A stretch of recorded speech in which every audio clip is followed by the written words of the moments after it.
And now we're recording. Is it recording? Yes. Where's the camera at? Are the mic's on? I realized I do that on every single podcast because I don't trust you at all, Gio. I don't trust when your you travel, do you ask them as well? travel. What do you mean? Like when you travel and you go on somebody else's podcast, you trust them? No, not at all. I always ask, You is ask the everything same good? fucking Is it recording? Is my mic good? Did you test it? You Yeah. have trust issues. I in have general. trust issues. Yeah. I don't trust it. It's a controlling issue. I can live with that. But I think we've talked about this before. Like the controlling issue is my therapist, my coach, my life coach. Oh, I did a podcast with him, Coach Polky. Did you get that? I emailed it to you. You got the raw That's data. Coach Polky? Yeah. One of my I was favorite like, humans on the why planet. when did this? How did that wasn't even a podcast. That was probably a therapy session. We just recorded a therapy session. So if you guys want to see me in therapy, that's going to be. We're gonna sell it for $49.99. Yeah.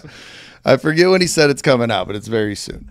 So he has a podcast. Yeah, it's great. My brother's done it twice. Yeah, he has really interesting content. He has really interesting people on, guests on. I am intrigued. Yeah, you should watch it. The Hero's Journey podcast with Kevin Polky. So that's a little shout out to Coach Polky, somebody I've known since I was probably 15, 14, 13, something like that. He was my strength and conditioning coach in high school, and he was a guy that he's not much older than me. I think Coach Polky's maybe 10 years older than me or something. So he had just gotten done. He was he's going to have to correct me on this, but he was like Mr. USA or Mr. Illinois back in the day. Yeah. He was a bodybuilder. And then he went to school. He, while he was studying to become a counselor, he was a football coach at my high school, Harlem High School. And he was like a strength and conditioning coach, but he was just kind of a general coach of football and strength and conditioning. And when I was 15, I started working out, and then 16, he really took kind of me and my buddy Jerry Foss and maybe a couple other people kind of under his wing that he saw. Me and Jerry would go Jerry would pick me up at like 5:30 in the morning, and we would go. Our coach gave us a key to the school. And we would get to the school while it was school, huh? Like the whole school, not just like a locker room or a gym, like the whole school. No, we had like a key to. We got in the school every morning before anybody got there. It was pitch black out early in the morning. This is during football season and everything. And we would go into the weight room. I mean, I'm sure this is extremely illegal in 2024. God forbid two kids wanting to better their lives get to go into a weight room, before anybody's there. You got to sign a freaking waiver and shit. So we would go into school at 5:36 in the morning, and we would lift weights in the morning, go to school all day, and then have football practice after school, and that was our day. But because football practice was so long, we were panicking, well, where are we going to get our weightlifting in? Mm-hmm. And that's when, That's what you panicked about? Yeah. We want to lift weights. Oh God. So we were really dedicated back then. And Coach Polky was, he was a former bodybuilder, Mr. USA or Illinois. I can't remember what it was. It was like Mr. USA. Let's just say that. Yeah. But he has so much knowledge of bodybuilding and weight training and the proper ways to do it that those of us that were working out really hard, he really kind of took under his wing and guided us in the right techniques and why everything works the way it does and kinesiology, if you will. So kinesiology, Tony? It's the study of the human body, Gio. Uh-huh. Yeah. That's not anatomy? Whatever. It's the movements. That's what it is. That's what it is. So anyway, he was a big influence on me back then, and he was the first person that taught me meditation, and he would kind of do this hypnosis thing before football games, and he would say, anybody who wants to come into the auditorium and do some meditation can come. And there was maybe 10 of us that would go out of the whole team. And we would lay in a dark auditorium with this kind of soft music playing. and he would speak over the music and tell us how to breathe and control our breathing. And he would guide us through a meditation that was almost like hypnosis, because you're sitting there in a dark room, eyes closed, and you're envisioning everything he's talking about. And he would talk about, you're, running through a field, you turn into an eagle, you soar, you fly above the football field, you see exactly what's going to happen tonight, you see the tackles, you see all this stuff. And all right, Coach Polky. Yeah, and he's just like a spiritual, open-minded guy, and he's like a 50-year-old version of me. Like version. My accent's bad. He's just an old bodybuilder that still stays super healthy and has this like spiritual side of him where just a deep, open thinker and takes a lot in. Like I talk to him like every 3 or 4 weeks for an hour on the phone. I have forever. And he's like guided me through good times, bad times, and everything. And he just has a way of, he doesn't tell you, like people think therapy is like you go in there and you say, Gio, I'm having a problem. How do I fix it? He doesn't say this is what you have to do. Here's the answer. He gives you a perspective on why everything is happening and why you're feeling the way you are and why the other person you might have a conflict with is reacting or feeling the way they are. And then it's kind of up to you to do the work, but it's just that knowledge and the way he sees the world that is so beneficial to me. And when I went out and saw Jocko at the Echelon event and talked to Polky about that and the extreme ownership book and the lessons learned, like he's somebody that's like, that's really interesting.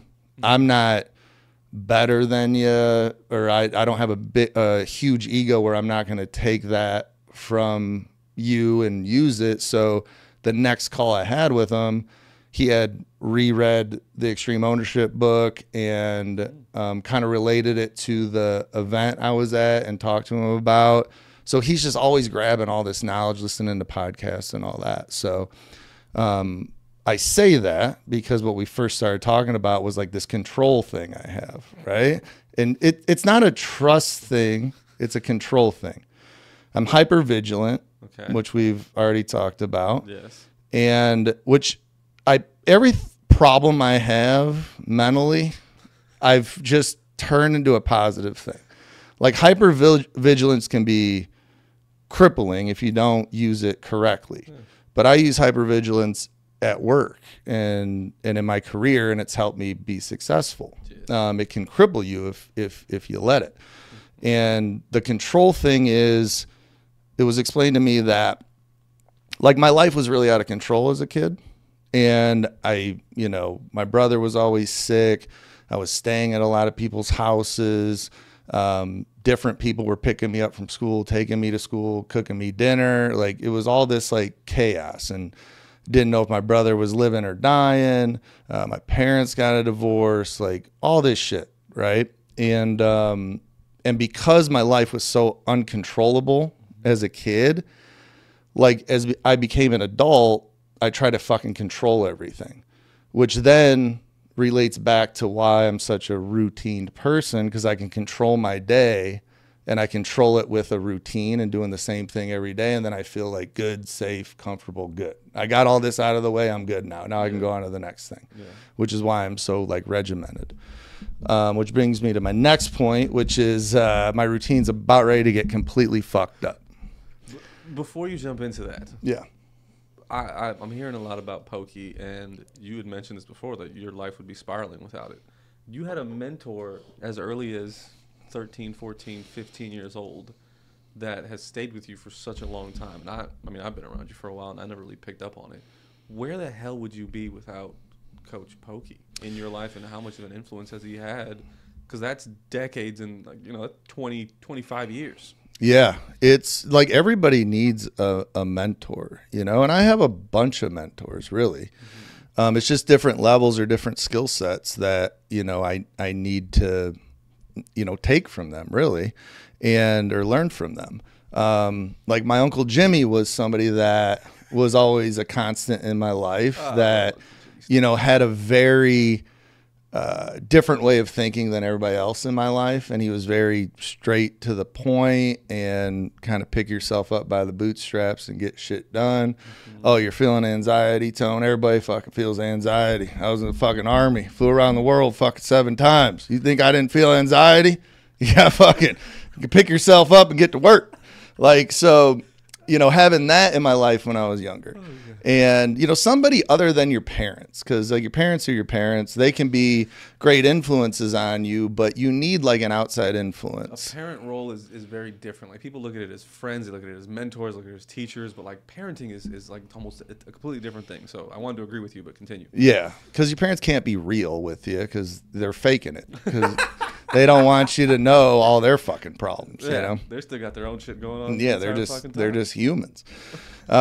So. You know, Coach Polky is definitely one of them, and so is my doctor out in San Diego, Dr. Farnese, who's, you know, every 6 months I have appointments with him, and he's a like sports medicine type doctor, and he, you know, has kept me very healthy and fit, and you know, checks my blood levels every 6 months and just keeps me as healthy as humanly possible, mentally, physically, and everything else. And when I get on a call with Dr. Farnese, like I am so excited to talk to him, and we have an hour-long appointment, but it always lasts an hour and a half, 2 hours. And then he's always like, Tone, I got people out in the waiting room I got to get to. But it's just such a good relationship that it's unbiased, and you can, you know, look for answers and, you know, ask questions and get real answers from somebody where there's no bias about it. It's like, this is, you know, my knowledge of this specific thing, and this is, you know, what I'm giving to you. Mm-hmm. And it's been the same with Polky. He's never, you know, you never feel judged or anything. He's got no reason to. He's got no reason to. He just wants to help and give his insight, and he's very well read and has just like a great perspective. And so yeah, it's been I don't know where I'd be without, you know, him or, you know, the other people in my life, but really drawn to that at an early age, and still drawn to it today at 40 years old. I need it. Like when it's time the day comes where it's time to call, you know, my coach, I'm so excited to call him. And I just sit there and we chat for an hour or so, and it keeps me on the straight path for sure. Because as a business owner, as a single guy, no kids, like you can get off your path very easy, you know? Like my default wiring is self-destruction, and it's like this strict routine that keeps me off of that. And when you don't have a father, you know, my dad's gone, and you don't have a boss, and you don't have kids, and you don't have a wife, like you're your own person trying to keep you in check. There's nobody like watching over you. Who's holding Tony accountable? Yeah. Tony. And I'm not like a super religious person either. So I don't have like this faith-based, you know, God or father figure, whatever you want to call it, in my life. You know, I think I'm a spiritual person. I believe in like the universe and all that bullshit. But, you know, the mushrooms will do that to you. But yeah, like I could easily get out of control if I didn't have somebody like Polky. So it keeps me on the straight and narrow. Like as I go through my month, like there's decisions I make and ways I react, knowing I'm going to have to tell my coach about this situation because I've made a promise to myself to be very open about every aspect of my life and honest, and word to the wise, unless you're willing to be open and honest with a mentor, a therapist, a coach, a life coach, a business coach, you're not going to get shit out of it. So I know that, and it's important to pay somebody. Like there's got to be some type of exchange, because if I just sat and talked with you every single month and didn't pay you to give me advice, like you're going to be half in, half out, and you're going to be worried about yourself. Like if you're paying somebody, like you're paying them for a service, and they take it way more serious. And it doesn't have to be that expensive either. You know, it's like people think therapy's crazy expensive. There's other options out there. But to have somebody, you know, that keeps me in line and keeps a little eyesight over me has been, yeah, I mean, it's insanely beneficial. I don't know how beneficial, but I know I wouldn't be sitting right here doing this without him. I'm lucky enough. I pay $100 flat rate, and I get to see different types of therapists for it. And to me, I kind of look at it as I pay $100 for the hour to get this person's expertise that has taken them 5, 10, 15, 20, 30 years to amount.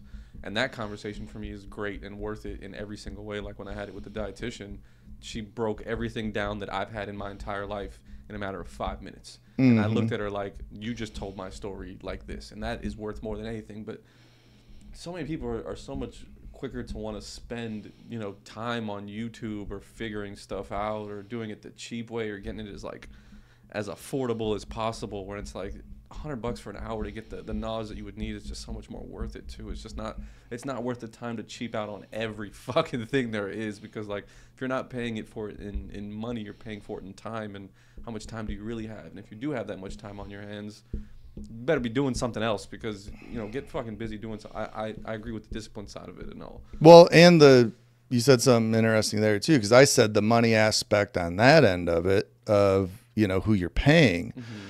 But it's the same psychology when you pay somebody. Like if you get something for free, you don't value it the same as if you pay for it.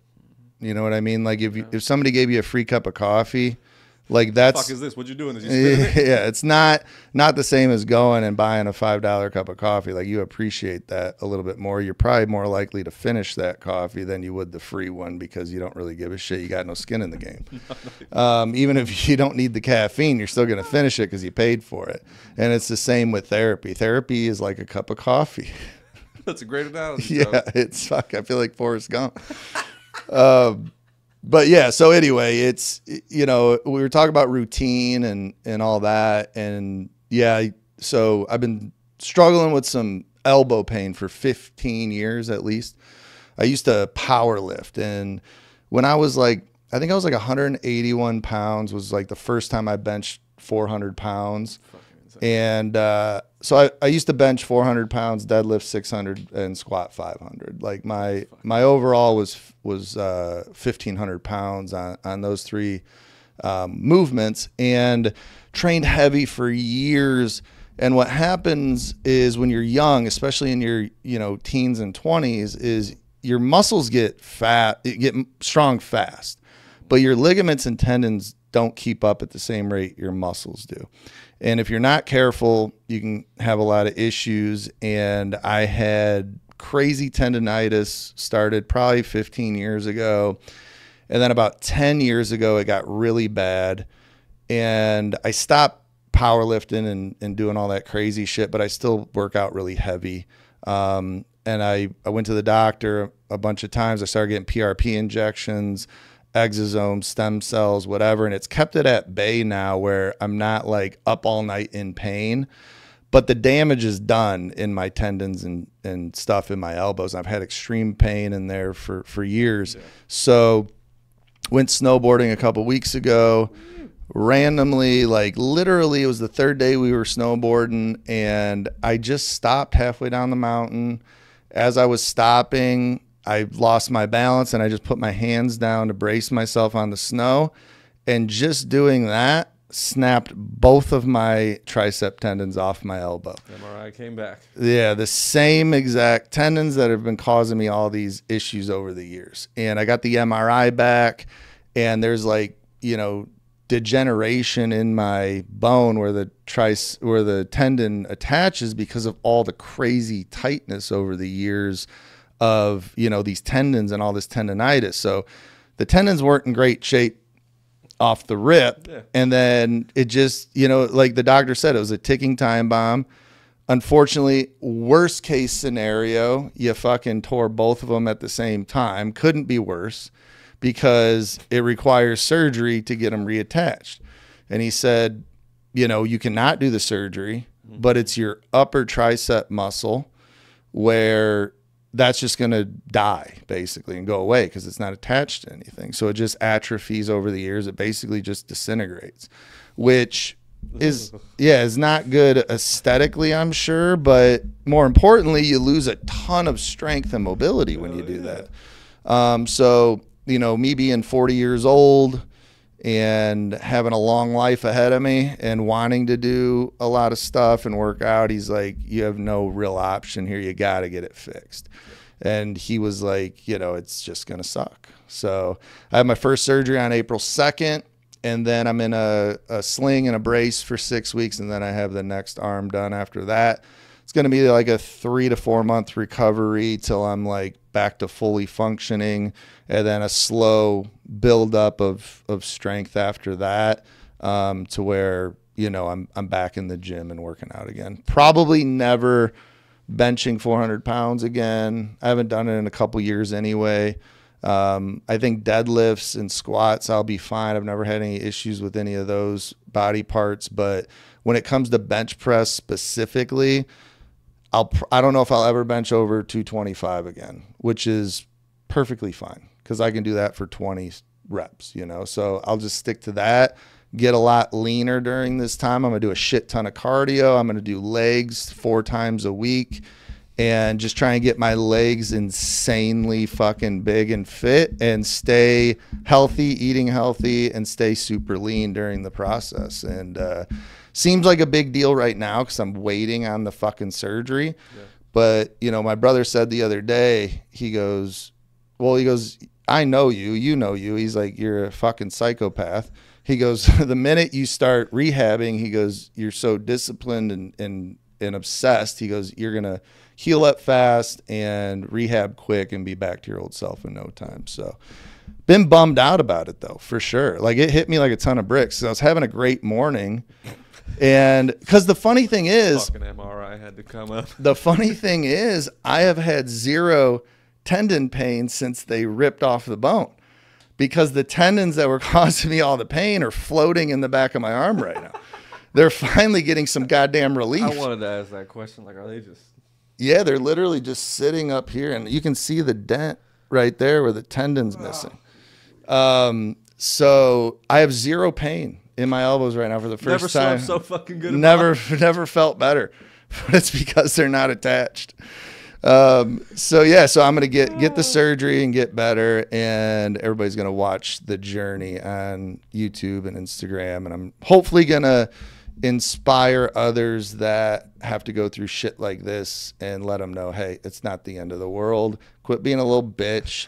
Like, so many people have such bigger problems. Like, I think about my brother, for instance. Like, he's been struggling with fucking cancer, and he's had 2 heart transplants, and it's like, there's been times that motherfucker couldn't do shit for 6 months, a year, and he bounces back, you know? So could be a lot worse. It's not, you know, it's gonna switch up my routine a little bit, but I'm gonna use it as an opportunity to get better and healthier and find an even better routine than I have right now. It's hard because it's getting choked up. I'm not getting choked up, but it is hard because, like, I preach all this shit because I've been through a lot. But, you know, when I preach like all the discipline and mindset stuff and the way you react to certain things, like, I'm always talking about that in hindsight of my life. And then when it happens to me personally, it still hits you hard, and it still takes me a couple days or maybe even a week or two to fucking get in that mindset. Like, it's not easy, and I realize that. So this was a huge reminder of, like, hey, you preach all this shit, you do it every day. Now that you're going through it again, like, you got to fucking take your own advice. And, like, I wake up every morning since the news, and I feel bad for myself for 10 seconds, and I'm like, quit being a bitch. You know, you're going to get through this, and you're going to be better for it. And then once I start talking myself into it, I feel a million times better. So you call it the news. That just lets me know how big of an event it was for you to just hear the fact, I can't bench anymore. It's going to be killing me. So your routine is going to change. What is the end goal for this, or what is the goal you have in mind now that your life is going to be changing a bit? And how are you going to document this to help people? Yeah, so like, just a different way of training. Like, even though I don't power lift anymore, like you guys see on my stories and stuff, I mean, I still lift really heavy, you know, I bench 315 for reps and shit like that. And I've been pretty one-sided when it comes to weight training. Mm-hmm. Like I just have like this bodybuilder workout routine, which I'm still going to do, but with lighter weight. But what I'm going to focus on is balance and flexibility. And, you know, my muscles aren't going away. I've been the same for fucking ever. I've been working out for 25 years. So it's not like, I mean, I'll probably lose some muscle during this rehab, but I'm going to bounce back real quick. I'm confident about that. It's just moving forward, like switching up, you know, to fucking kill my ego of like, you don't have to be the strongest person in the room anymore. Like, if that's going to be a detriment to your fucking lifestyle and your health, then fuck it. Who cares anyway? Nobody gives a fuck anyway but me. So it's really an internal thing where I got to say, hey, I was able to do this all my life. I was able to be extremely strong my whole life and bench and do all this shit. But now it's at the point where I can't fucking do it anymore. I'm still going to be in great shape, and I'm going to be way more flexible and have way better balance and find more ways to stay in shape. Like during COVID, when all the gyms were shut down, all I did was push-ups, pull-ups, and hit a punching bag for months and months and months. Mm-hmm. I was in the best shape of my life. My muscles didn't go away. I was shredded. I felt great. So, you know, maybe I'll get down to 200 pounds for the first time in fucking forever. I can't remember the last time I was 200 pounds. And I'll be super lean and way more, you know, athletic and can fucking, you know, move a little bit better. So I'm looking forward to it, to be honest. Different ways of working out and just the rehab in general. Mm-hmm. Like I'm going to take it on like a challenge, like I do anything. Like here's a challenge of, you know, a Spartan race or whatever it is. Mm-hmm. My challenge is to just get back to fucking good shape and better shape than I've ever been in. So I'm gonna use my mindset and discipline as like, you know, let's see how fucking lean and muscular and fucking strong and fast like I can get in the next 6 months to a year. Like, can I get so goddamn shredded at 200 pounds I look like a freak? Probably. So I'm gonna do that. That sounds like a great goal for you to have, Tony. Yeah. We're going to be documenting that. We're looking at the fitness side of it. You're going to be you're going to be like out of this stuff for a while. You're going to be in a sling. You talk about being able to hit the bag and stuff. How does that change for you then? Yeah, that like I really can't do any type of weight training or anything. It's all going to be physical therapy for 6 weeks on my left arm and then 6 weeks on my right. So there's going to be very little shit I can do during that time. So good thing about the human body is when your arms don't work, you still got 2 legs. And I'm going to fucking just focus on my legs. So I'm going to do, like I said, I'm going to do crazy leg workouts and hit the stairs every other day for an hour. And then every other day of my workout days, I'm going to do quads one day and hamstrings one day and just try to get my legs freakishly big and strong and in shape. And then rehab my arms, and the minute the doctor says green light go, I'm going to slowly get back into the gym. I'm going to do crazy workouts, high reps, more cardio style weightlifting, and get back to better than I am right now. We can definitely, I can see like a quadzilla, but I don't want to go dispo daddy again, because if we start bringing back that realm, we might get some weird messages going forward. But I definitely see the branding going that way, because we can do a lot of things and teach people some dope stuff. Yeah, I'm excited for it. So, you know, we'll see. And I'll get some pain pills after the surgery. So I could be in La La Land for 48 hours. Yeah. Were you able to talk about the comedian that you saw last time? Did we do that last time? Joel List. Wait, what? Joe List. Yeah. Oh. Yeah, it wasn't Joel. I thought it was Joel and then yeah, List. That's Joel because you're something. stupid. But yeah, I went and saw Joe List, who's a great fucking New York comedian. Dude, like seeing him on stage just orchestrate this audience. It was a Thursday night in Raleigh.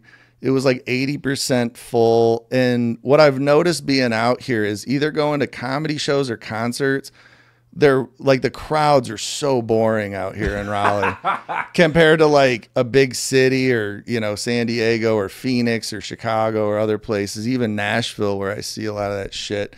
It's man, people are so boring out here. Like the crowds don't know how to react to certain things. There's just a lot of spectators out here in general. Like, they're like scared to react. They don't know how to react. They don't know how to say anything. They're just it's for everything. It's weird out Everyone here. has a mind of their fucking own. Yeah. So, but Joe List has been doing comedy for forever. He's a master at it. He's one of my favorites. And he got on stage, and you could tell like he was purposefully like bombing to then dig himself out of the hole. You know? What do you mean by that? Like he would talk about something that was not funny at all, Like just 9/11. Yeah, like, well, he was talking about sports and just like giving his insight on like this one little aspect of college football or this one team or one player, something so like nobody could relate to, just like venting up there so the audience like wouldn't react like what the fuck.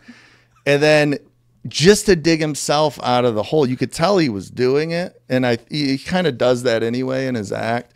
But like watching it in person, it was like, man, to be that comfortable on stage where you're just having fun with it and you're like, I'm going to go out here and fucking bomb for 5 minutes right off the rip and then dig myself out of this hole and gain everybody's respect. And it was so cool to watch him like from the minute he got on stage, like dig himself in this hole. And then by the end of the show, people are fucking dying laughing. So this is completely unrelated. Oh, God damn it. I feel what? My girlfriend has a sister. Sister's 40 and she's got kids. Like a 13-year-old and like a 9-year-old, and the 13-year-old, it's about to be his 13th birthday, and she's on the phone with her and then another sister. So it's 3 girls on the phone, and they're like, "Hey, what should we do for his birthday? He's turning 13. I need some ideas for this." And like I feel like I've been watching Anthony Jeselnik way too much. Because like dark thoughts just came into my head for it. Like they're starting to think of like themes, and I was like chemotherapy, school shooting. Like just yeah, let's give him chemotherapy for his 13th birthday. Like what kind of fucking topics could I come up with that were just the most random, stupid things that a kid wouldn't even know what to do with? And I thought that was the most hilarious thing, and I was like, I'm getting too old and dark for this kind of stuff. You just don't need to be that. Yeah, I mean, like for me, like I don't watch TV and shit. Like I don't watch sports. I couldn't tell you 4 football players. Like I don't care at all. Like I don't know anything about, you know, the NFL, the NBA, nothing. And so for me, like my entertainment, like a lot of it comes from, I mean, I watch the UFC, but a lot of it comes from stand-up comedy. Like I listen to a lot of stand-up comedy podcasts, and I go to a ton of shows. I probably go to 10, 12, you know, comedy shows a year. We've been to a few together, and concerts too. So it's like I like the live entertainment shit in person, because it's just like if I went to a fucking football game, like I just don't give a shit about the team, you know? It's like I don't care if they win or lose. I don't want it to change my mood. I just want to go enjoy something with no reason to, you know, have a bad experience. Like imagine like that's what it is. Go to a football game where you're a diehard Bears fan, and you go to a football game and the Packers beat them at Soldier Field. Like you leave that experience fucking pissed off and in a bad mood. Drive off the bridge. Yeah, it's like, why did you even fucking go? Like if there was a chance you weren't going to enjoy it, I shouldn't have left. If you go to a comedy show or a concert, you just strictly go and have a good time and leave there with a great experience. So yeah, I put my effort in money and time into that shit. When I look at Instagram and social media, I find that I'm following more random people than ever before. But what I'm enjoying is I think something similar along what you just said is like I like savants or people who are really, really great at that one craft, and they just like talking about it and explaining it. Even if I know nothing about it, I've found that people who can just make shit look easy are entertaining no matter what. I watch this guy who teaches 9-year-olds how to skateboard, and the way he just breaks it down, and you see that their little selves like kind of start processing, and then he shows it like when they fuck up, what he taught them, how they finished it off. I don't know nothing about skateboarding, but now that stuff's showing up all on my timeline, and then it'll show up from other people, and I'll swipe right by it because it has nothing to do with skateboarding. It has nothing to do with teaching little kids. It's the fact that this fucker loves what he's doing so damn much that he's putting it out there that I can do it for books or skateboarding or some other random fucking subject. But I'm finding that as time goes on, that's what I'm more attracted to. Yeah, and maybe it's, as you were saying that, I was thinking about why do I love stand-up and concerts so much? And, you know, I think it's one of those, like you just said, it's like, man, that's, like maybe I aspire to be that in this craft, you know, or this subject or the same subject. Like if I could be I play guitar, you know, I've played drums. I love jamming out with my friends. Like what's the ultimate pinnacle of that? It's fucking being a rock star, you know? So it's like, I can relate to that and be like, damn, that would be so cool, you know? And I think it's the same with stand-up comedians. It's like, I really look up to that as like, man, to be that comfortable and that funny for that long on stage. Like I speak on stages, I speak to big groups on Zoom and in person. And it's like, I always try to be funny, but it's like, maybe I'm funny 10% of the time. And 90% of the time I'm teaching, like to be funny for an hour on stage in front of strangers is so difficult. Mm-hmm. And it's like people see a comedian fucking, you know, overnight blow up. It's like that comedian's been grinding for 10 or 15 years before you even know their name, not making any fucking money, like literally just fucking getting the reps in every fucking night. And it shines through, you know, 10 years, 15 years later when they're just so comfortable and so good at what they do. So it's, I think that's why I love it. Comedians fall in that line with me. And like, I find it so crazy. This is maybe just a high thought, but like comedians don't have any other words than we have. They don't have any other different tool at their disposal. Like every single person in the world has the exact same words that they can use, but somehow when they put their fucking sentences together, it makes them millions of dollars. It gets them laughs. Like I find that insane. Like we could all have the same 250, 500 words at our disposal, and some person could weave them together to make you cry, to inspire you, to sell you something, to tell you a story. Like how, it's the same fucking words. There's no difference. Like it's almost like magic pulling out of thin air to be able to do something like that. And it's so difficult for comedians to do it because, like you said, they have to be on 90% of the time, maybe 10% of that time, dragging you through, or not dragging you, but like pulling you through the story. And the rest of it is every word is so valuable, and it can be something as simple as sit, chair, light. But when they use it, how they use it, and the format is so important. Like that craft is something that I can admire as well. Like that's just, I'm in awe of that same exact thing. Yeah, it's, you know, but the funniest person I know is not a comedian. You know, it's like you think of like the people in your life, like whoever you grew up with, whoever's in your life now, like who is the funniest fucking person you know? They're funnier than any stand-up comedian, I would say. Like that's usually how it goes. And it's like Tony Massetti is that to me. Like made me laugh for saying his fucking name. Yeah, it all comes down to wit. Like Massetti to me is like the wittiest motherfucker I have ever met. Like I don't know how his brain goes to these realms when you could send him a picture of literally anything and he has like such a quick witty response to anything. And it like every time, because people tell me I'm like quick or witty and I'm like, I'm not even close to Massetti. Like he comes up with stuff where I can't fucking, it's so out there and so funny and so perfect that I just crack up and I shake my head and I'm like, how the fuck did you get there? You have a different style for you. Yours is hilarious too. You'll just lie to people up front. Yeah. And they'll believe every bit of it. I love doing that. You'll be like, nah, I'm just lying.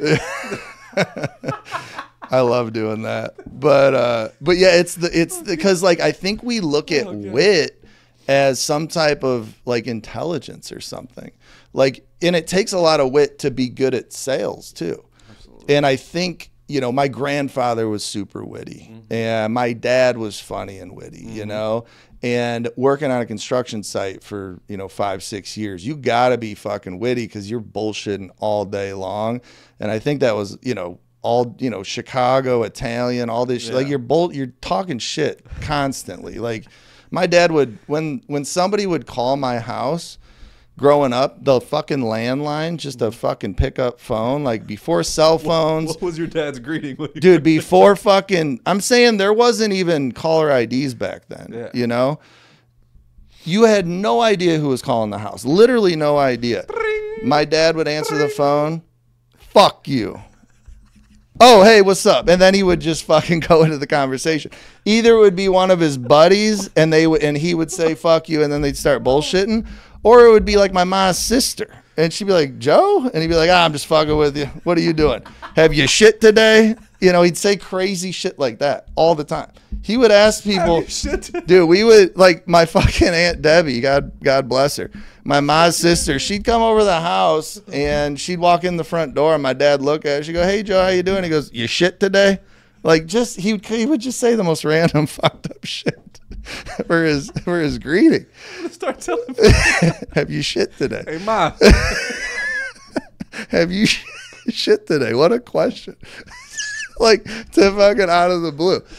But like that was what My doctor doesn't even say that shit to me, dude. My doctor doesn't say that. He was out of his fucking mind. But you know, it's just like, you know, having grown up that way with Joe as my dad, and like growing up around people like Massetti and then working construction with all these dirt bags, it I think it did set me up to be better at communication and sales and be quicker.